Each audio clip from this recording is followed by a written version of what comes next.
This is the second slide I've pulled from another textbook to explain how you can start to link these things together. So now you've done your competitor analysis based on your competitor intelligence, and you've come up with your competitive plan, if you will. So the first thing that the textbook talks about is this idea of market commonality versus resource similarity. I'm going to be honest with you, the market commonality is pretty typical competitor analysis kind of stuff.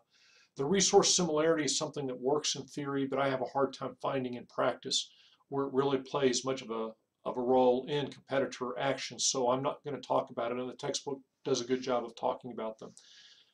Those things culminate, or the end state is this idea of awareness, motivation, and capability. How aware are competitors of what their competitors are doing, and do they understand the linkage of those moves? How motivated are they to respond, and do they have the capability to respond? Awareness. It is surprising how unaware many companies are. There was a McKinsey study a few years ago that says that only about 50% of the competitive actions that were taken did a company see coming in advance. So that means half the time they were caught off guard. But let me tell you, that statistic understates the magnitude of the issue, because they only had an inkling of 50% of the attacks that they noticed. How many attacks were there that they never noticed? Were the competitor, or were the attacker saying all along, man, I'm glad they're not seeing what I'm doing, because it just allows their strategy to run unopposed. So awareness is not the given that you would think it might be. Next is motivation. Are these people motivated to respond? How much do they value market share? How much do they value that particular market? How much do they value that product line? All of those may play a factor into whether they are likely to respond.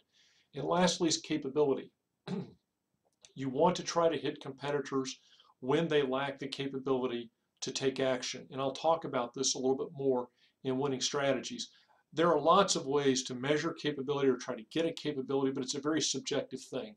Sometimes competitors will say, I can take on anybody and anything, when objectively they don't look like they can.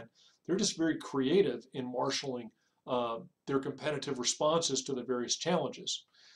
So now that we've done our awareness, motivation, and capability look, let's look at some other factors, some contextual factors that tend to affect the competitive interplay about firms.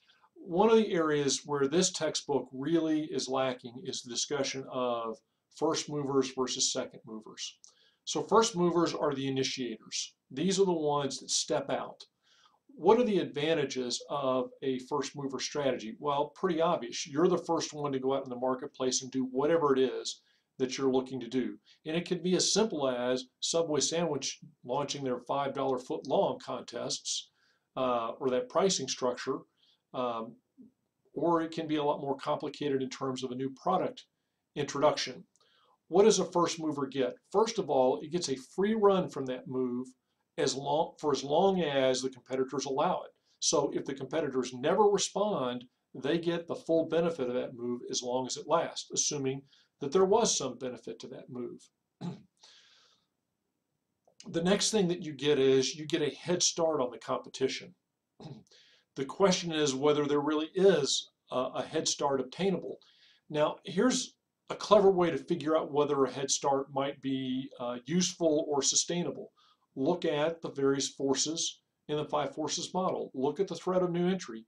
Can you move any of those to your favor? Can you enter a market and create a barrier to entry behind it? Can you induce switching cost? Can you achieve some sort of differentiation that's of great value? If you look into, do you have a cost advantage independent of scale? Can you get further down the experience curve such that when everybody follows you, you are so far ahead of them that you're able to continue to stay ahead of them, both in price of manufacturing and also in subsequent innovations? Those are the kinds of questions you have to ask about a first mover advantage. The flip side to that is some companies are second movers. Well, what are the advantage to being a second mover? It probably lessens the cost of following. To the extent that you're able to tap into their R&D effort, then the second mover doesn't have to replicate expensive R&D to come up with the same product. If there was a lot of marketing costs or time investments for the product to gain acceptance in the marketplace, then there are advantages to going second. Then you have to ask yourself, can a second mover pull away the market share? What are the conditions under which that can happen? So let me give you a couple of examples of where a second mover did it very well and where a first mover seems to have done it very well. We all know Apple and the iPod. What a lot of people have forgotten is that Apple was not the initiator of the iPod. They were very much a second mover in the portable music player industry. What happened was when they introduced the iPod, they had a very good product and they married it with the iTunes structure. And those two gave them a competitive advantage such that even though they were by no means the first mover in that space, they were able to take advantage of it. Here's an example of a first mover that for whatever reason got out in advance and never gave up the territory. Netflix, when it did its DVD by mail. A lot of people forget that Walmart tried to enter that space and Blockbuster tried to enter that space. None of them got any traction compared to Netflix. So they were very successful in moving first and then keeping that advantage. So first and second mover and the various pros and cons of each are very important to consider.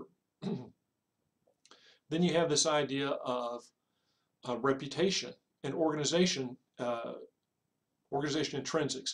Typically, big companies move slower, don't always initiate a battle, but if someone initiates a battle, they're a little bit slow to respond, but when they respond, it's with boom, a very big hammer. Tactical actions versus strategic actions, a terminology that I don't really care for, and I'll explain why in a subsequent video. Tactical actions are things like pricing changes, marketing promotions. For example, in the height of the recession, Hyundai did two things, tactical actions that were directly designed to sell cars. One was they extended their warranty to try to signal additional quality, but to raise the value of their offering to get people to buy. The second was they created a clause where if you lost your job, and this was in the depths of the recession, under certain terms, you would be able to give your car back to the dealership. Those are tactical kinds of actions, marketing promotions, price changes, that sort of stuff. Strategic actions are more substantial and require more of an investment, not necessarily a bet your company kind of investment. So an example of a strategic action would be launching a new product, say the 787 for Boeing. It can be entering a new market where you just try to expand out into a new area. It could be offering a dramatically new service as well. Those are all very strategic sorts of moves. Typically, tactical actions are almost certain to be matched if they are noticed. Strategic actions, less so. Again, this may get into this divergence of opinion as to what's likely to work and what's not. It can also be because strategic actions are typically more expensive. The last thing I want to talk about is reputation, and that is when is it rational to be irrational? And let me tell you how that works. Let's assume that a company initiates a price war in an industry, and one of the companies that responds, they don't match the price war. They go way overboard. I mean, they just kill everybody. They slash their prices. The customers are going, woohoo, this thing is so cheap, I love it. And everybody, including this person that just responded hugely, everybody's losing money. And so they're like, this guy is crazy, he's killing us all. And then slowly you work your way out of the price war. And then the irrational competitor says to everybody else, that was no fun, was it? Do it again, and I'll do it again. And so from that point, they in essence have put a little bit of a deterrence into them. Nobody wants to mess with them because you know you're going to end up losing money in the process. And so that's a case where maybe being irrational is actually pretty rational. Also, if companies are dependent on markets, they're almost sure to respond. So those are a lot of the external factors. In the next slide, we're going to talk about strategies and how these things actually come into play. Join me in that next video.